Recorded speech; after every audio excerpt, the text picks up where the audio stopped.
un webinaire ou plutôt une visioconférence pour vous présenter un outil sur lequel la FNO a participé pour développer l'éco-pâturage, puisque c'est un outil de mise en relation.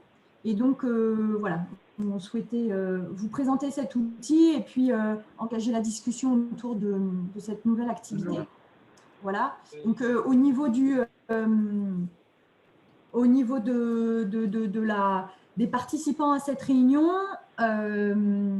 donc c'est un public assez large.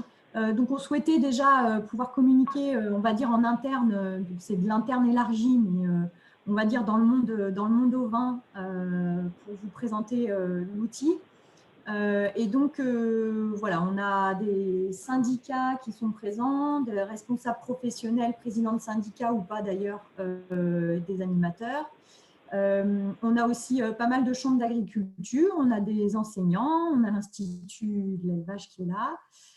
Voilà, donc des structures un peu variées, mais voilà, en lien avec l'élevage au vin.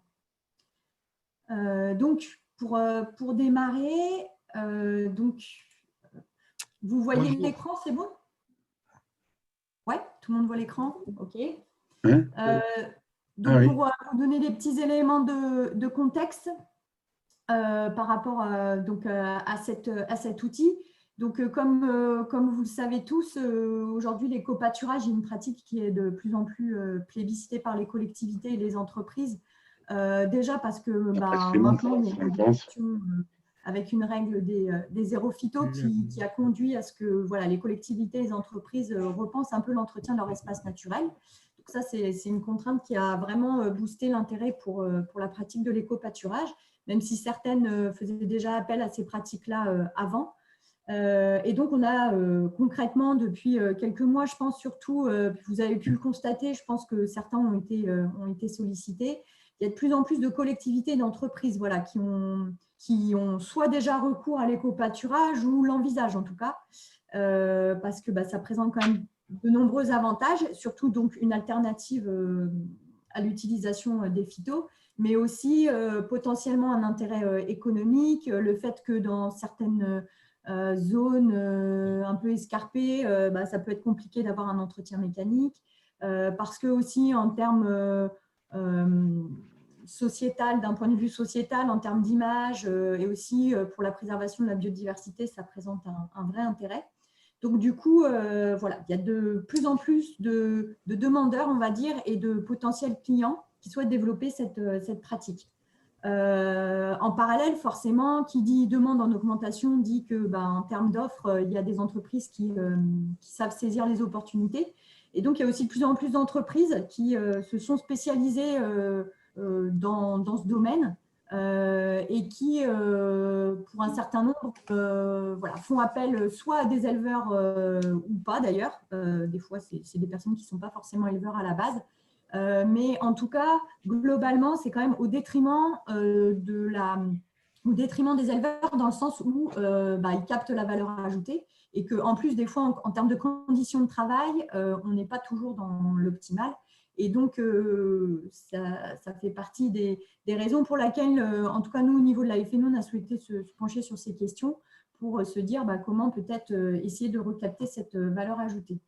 Donc, justement, c'est un peu la question, est-ce que l'éco-pâturage est une opportunité excusez-moi pour les éleveurs donc, on a organisé un groupe de travail l'année dernière autour de l'éco-pâturage. Donc, au niveau de la FNO, on avait invité large. Et ce qui était ressorti clairement, c'était que voilà, côté éleveur, il y a des pratiques qui se font depuis presque tous les temps, enfin depuis tout temps, des pratiques d'entretien des espaces naturels, parce que c'est un peu le cœur de métier quand même de l'élevage au vin, mais avec quand même des pratiques un peu nouvelles, il faut le souligner, et surtout avec des modalités qui sont très variées en fonction des propriétaires des terrains et puis du type de terrain et du type de surface à entretenir. Donc, on a de l'entretien de sites industriels, de centrales photovoltaïques au sol qui sont souvent contractualisées et rémunérées. Mais on a aussi des collectivités donc, qui sont demandeuses et qui, des fois, le font pour certaines depuis longtemps et souvent un peu à titre gracieux avec une mise à disposition de surface. On a aussi de l'entretien d'espaces naturels qui sont des surfaces beaucoup plus extensives et beaucoup plus importantes et qui sont faites aussi, qui font vraiment partie des pratiques des éleveurs. Qui peuvent être rémunérés ou pas, qui font souvent l'objet de MAE, mais pas tout le temps. Voilà, donc notamment tout l'entretien qui peut être fait pour lutter contre les incendies, ouvrir les paysages, entretenir les dunes ou les espaces naturels. Et puis, on a aussi chose qui avait peut-être un peu disparu, mais qui en tout cas réapparaît et prend de l'importance je pense, dans certaines zones, c'est l'entretien des surfaces dites additionnelles, donc c'est les surfaces agricoles, où il y a une nécessité d'entretien des surfaces donc, en arboriculture, en viticulture, et donc voilà, comme alternative à l'entretien mécanique, le pâturage des ovins est une solution. Donc globalement, côté éleveur, on a des demandes de plus en plus nombreuses. C'est vrai que pour le coup, c'est une source de revenus pour les éleveurs. Revenus parce que pour certaines pratiques, c'est monnayé, donc c'est intéressant. Et puis pour d'autres, c'est des surfaces supplémentaires à pâturer, donc indirectement, ça joue quand même sur le revenu. Dans un contexte notamment en plus de changement climatique où on est à la recherche de surfaces supplémentaires sur des périodes qui peuvent des fois être tendues. Et aussi potentiellement une opportunité pour installer des nouveaux éleveurs parce que du coup, c'est des surfaces pour la plupart qui n'étaient pas forcément dédiées à l'agriculture et qui n'étaient pas forcément pâturées. Et donc, qui dit surface en plus dit que potentiellement, ça peut permettre d'installer des nouveaux éleveurs. Mais voilà, une fois qu'on a dit ça, ça reste quand même des pratiques qui nécessitent des réflexions importantes. Parce que généralement, ça nécessite une adaptation du système, de la gestion du pâturage et du système de production. Et donc, en cela, il faut toujours être prudent sur ces conséquences-là. Donc, du coup, au niveau de la FNO, comme je vous le disais, on a eu un groupe de travail qui s'est réuni il y a 1 an, qui a donc échangé sur cette question d'éco-pâturage. Donc, déjà, ce qu'on s'est dit, c'était qu'il y avait besoin de définir le périmètre. Et donc, aujourd'hui, l'éco-pâturage dont on va parler, c'est vraiment l'éco-pâturage dans le sens entretien naturel des surfaces, mais des surfaces non agricoles, et donc sur des systèmes plutôt justement collectivités, entreprises, entretien de surfaces qu'on peut assimiler un peu à des espaces verts, mais pas uniquement, mais en tout cas, on est dans cette notion de prestation d'entretien sur des surfaces non agricoles. Et pour nous, notre objectif premier, c'est de dire que cet éco-pâturage, il doit être réalisé par des animaux de production qui sont détenus par des éleveurs donc professionnels. Et cet entretien, il se fait en substitution de l'entretien mécanique ou chimique. Donc, dans les pistes de travail qui avaient été identifiées pour développer donc les opportunités que représentait l'éco-pâturage pour les éleveurs, déjà, il y a des points à éclaircir sur l'aspect fiscal. On pourra peut-être en revenir dessus tout à l'heure. Et après, donc, il y avait un travail à faire sur les conventions en place, le volet contractuel et les retours d'expérience, parce que, comme on l'a dit, il y a des modalités très variées entre éleveurs, entre clients aussi qui proposent l'éco-pâturage. Donc, c'était important de pouvoir recenser un maximum de choses. Et puis ensuite, de communiquer et de sensibiliser les éleveurs pour leur montrer donc, la diversité des expériences et puis faire ressortir les bonnes pratiques. Et aussi, ce qui était ressorti, c'est qu'il y avait une nécessité de travailler sur la mise en relation pour créer les opportunités pour les éleveurs. Et on s'est posé aussi la question de créer un label, peut-être, en tout cas, un moyen de mettre en avant l'éco-pâturage professionnel dans le sens réalisé par un éleveur professionnel et pas par une entreprise dont le cœur de métier n'est pas l'élevage. Très bien. Voilà. Donc, du coup, en fait, voilà, on a défini toutes ces actions-là au niveau de ce groupe de travail et de la FNO. Et donc, récemment, on a été contacté par l'association Naturama qui va se présenter. Hein. Donc, on a Thierry Tunisie, le président, et Christophe Darfeuille qui sont là, le directeur, qui sont là pour présenter l'outil. Et donc, c'est une association qui est entrée en contact avec nous parce qu'ils avaient le souhait de développer donc, un outil de mise en relation pour justement favoriser le développement de l'éco-pâturage par les éleveurs. Et donc, forcément, nous, ça correspondait à ce qu'on souhaitait développer. Donc, on n'avait pas forcément décidé de travailler sur un outil en particulier. Mais c'est vrai que voilà, quand on a eu cette association en face de nous qui nous a proposé de travailler sur le sujet, on s'est dit que finalement, c'était l'occasion d'avancer rapidement, peut-être plus rapidement que quand voilà, on suit les dossiers, mais sans forcément avoir beaucoup de moyens et de temps à y consacrer. Et donc, c'est pour ça aujourd'hui qu'on est content de pouvoir vous présenter cet outil qui est aujourd'hui opérationnel, mais qui nécessite voilà, d'être connu, développé et d'avoir une communication et très certainement un travail sur les outils pour rendre cet outil complètement opérationnel. Voilà. Donc, je vais passer la main à Thierry et Christophe pour qu'ils vous présentent l'outil. Donc, je passe la main à Thierry peut-être. Hein, voilà. Donc, normalement, tac. Donc, Thierry, tu n'as pas ton micro?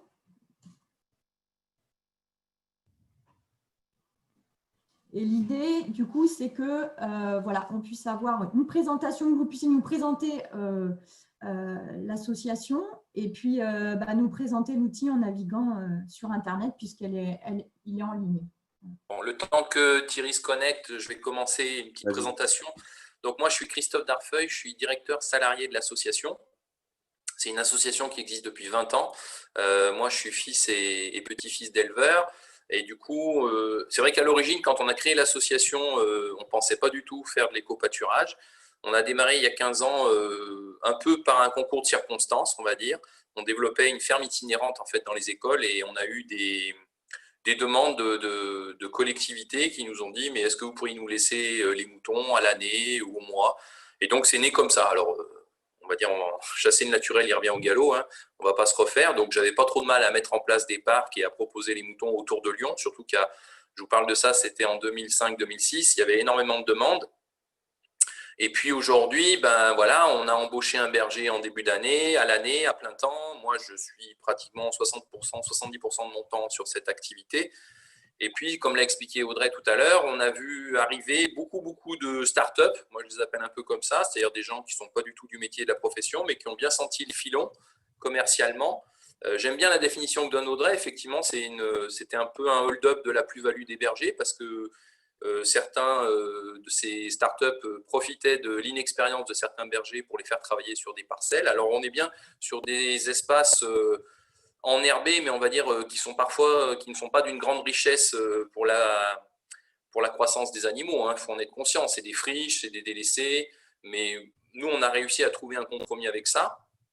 Et puis aujourd'hui, on souhaite un peu, parce qu'on en arrive à des aberrations, c'est-à-dire que nous, on est très bien référencés pour la SNCF, pour les autoroutes, mais on nous demandait de prendre des contrats à Dijon, à Marseille, un peu partout, parce qu'ils étaient justement insatisfaits des startups. Et moi, ça m'a un peu irrité, donc j'en ai parlé à mon président, Thierry, qui m'a dit il faut qu'on trouve une solution, une alternative, parce que c'est pas normal qu'on déshabille Paul pour habiller Jean, tout simplement. Donc, autant proposer en circuit court, parce que là, on est vraiment sur des circuits courts, des solutions de proximité. Donc, on essaye de faire profiter de notre expérience les collègues que vous êtes pour que vous puissiez maintenant, vous aussi, trouver un complément financier, trouver des solutions de proximité.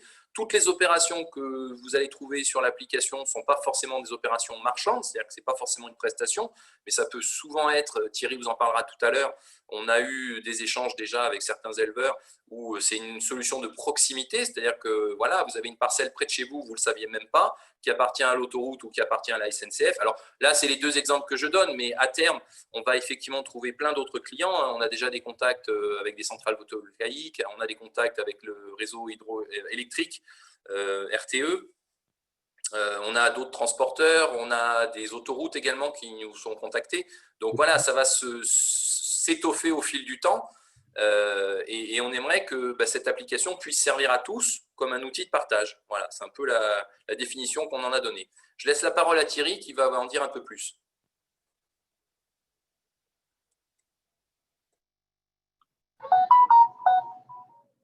Est-ce que ça marche?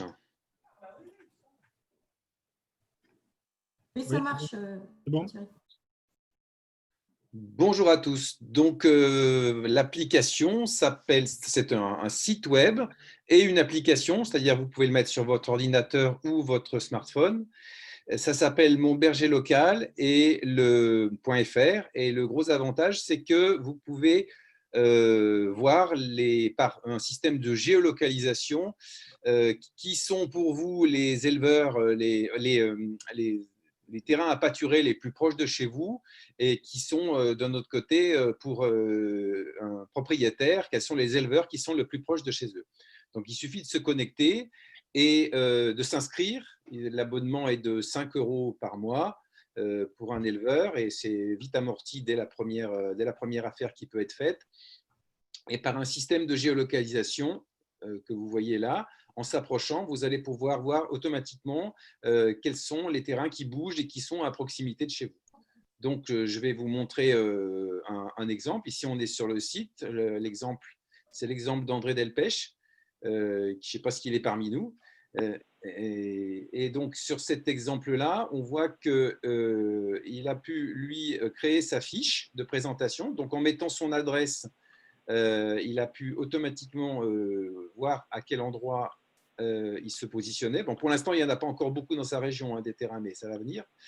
Et donc, lorsque sa fiche a été créée, donc, sur la partie droite de l'écran, il va pouvoir renseigner son adresse, il va pouvoir renseigner son cheptel, c'est-à-dire les brebis, éventuellement les chèvres, éventuellement les vaches, parce que c'est aussi ouvert à tous les ruminants. Et également, s'il propose de la fauche et de l'enlèvement du fourrage, parce que c'est quelque chose qui est aussi demandé sur des périodes où il peut y avoir de l'échange, des périodes de sécheresse, etc., où il peut y avoir des bons échanges. Donc, certains éleveurs ne le font pas et certains le font. Ensuite, il y a toute une partie où vous allez pouvoir compléter vous-même les informations qui vous concernent. Donc, tout ce que vous voulez, il n'y a pas de limite. Donc, il a mis plein d'informations sur son GAEC, etc. Et puis, des photos. Donc, il peut également mettre toutes les photos qui l'intéressent de ce côté-là. Là, on a mis 4, mais on peut en mettre beaucoup plus. Et si on prend le cas alors là, c'est un cas un peu particulier parce que c'est un cas test, mais je vais arriver plutôt dans la région, par exemple, de l'axe Paris-Lyon, puisque un de nos partenaires, c'est les autoroutes AP2R et qui nous mettent à disposition tout leur terrain de bord d'autoroute. Donc, il y en a beaucoup qui sont disponibles à l'éco-pâturage et pour lesquels ils cherchent justement des éleveurs à proximité. Et donc, si je zoome sur un terrain, donc, on peut voir, par exemple, j'en prends un au hasard, on va cliquer dessus.